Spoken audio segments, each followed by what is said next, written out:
Et pour finir, je vous amène à la découverte de la Fondation Félix Houphouët-Boigny pour la recherche de la paix située dans la ville de Yamoussoukro. Immersion dans cette fondation pleine d'histoire avec des réalisations à vous couper le souffle qui continuent d'impressionner les visiteurs grâce au premier président de la Côte d'Ivoire avec notre envoyé spécial à Yamoussoukro, Mohamed Chefso. Le premier président de la Côte d'Ivoire a laissé une marque indélébile au pays tout entier, mais plus particulièrement dans la ville de Yamoussoukro qui lui a vu naître. Dans cette ville cosmopolite, les marques laissées par le père de l'indépendance, Nana Félix Houphouët-Boigny, ont traversé le temps.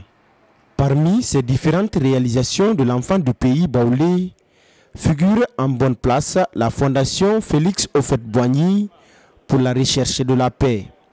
Une bâtisse aux allures d'un véritable palais royal qui illustre la vision et la grande ingéniosité de l'homme. La Fondation Félix Houphouët-Boigny est une création du père fondateur de la Côte d'Ivoire moderne, le président Félix Houphouët-Boigny. La fondation a été créée le 10 novembre 1973.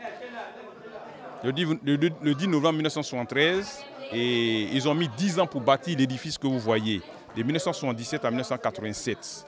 Et ici, la fondation est un centre de recherche sur la paix. Et cette paix se recherche à travers des rencontres B2B, à travers des séminaires, des ateliers, des conférences, des symposiums, des projections cinématographiques et même le sport et tout ce qui a trait à la paix. C'était le vœu le plus cher au président Houphouët-Boigny. Gérée par l'UNESCO depuis le 5 décembre 1997, la Fondation Félix Houphouët-Boigny pour la recherche de la paix est un institut de recherche sur les questions de paix. Le bâtiment a été livré après 10 ans de travaux orchestrés par l'architecte Olivier Clément Kakoub pour un budget de 35 milliards de francs CFA. Le complexe, bâti sur 8 hectares, est divisé en plusieurs compartiments. Cet édifice a 4 bâtiments. Le premier bâtiment est réservé au futur musée. Le deuxième bâtiment, lui, il sert à l'administration. Il a 8 niveaux composés comme suit, 2 sous-sols, 1 rez-de-chaussée et 5 étages. Le troisième bâtiment, lui, sert des halls de liaison. Entre le deuxième et le quatrième bâtiment, il a 4 niveaux. À partir de là, il y a 2 voies d'accès. Il y a l'escalator et il y a l'escalier classique qui forme la tête d'un bélier, que nous appelons l'escalier d'honneur. Le quatrième bâtiment, lui, c'est le bâtiment de congrès qui a une forme circulaire, qui a 5 niveaux, 2 sous-sols, 1 rez-de-chaussée et 2 étages. Sur l'ensemble des 5 niveaux, il est réparti 24 salles de réunion. 20 sont reconnues par des numérotations et 4 par des lettres alphabétiques. La basilique Notre-Dame de la Paix figure parmi les grandes réalisations du premier président de la Côte d'Ivoire.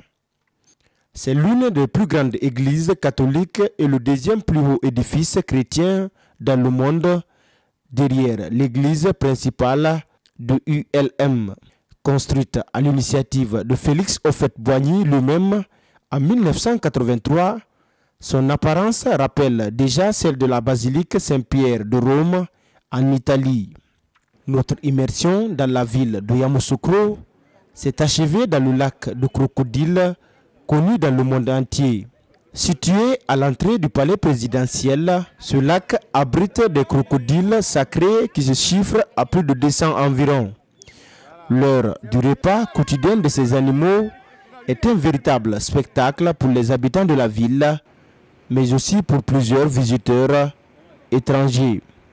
Ces crocodiles ont pour la plupart été offerts au premier président de la Côte d'Ivoire indépendante, Nana Félix Houphouët-Boigny, par ses amis de la sous-région, notamment les anciens présidents maliens Modibo Keïta et le malgache Nchiranana. C'était un reportage de Mohamed Chefso, notre envoyé spécial en Côte d'Ivoire.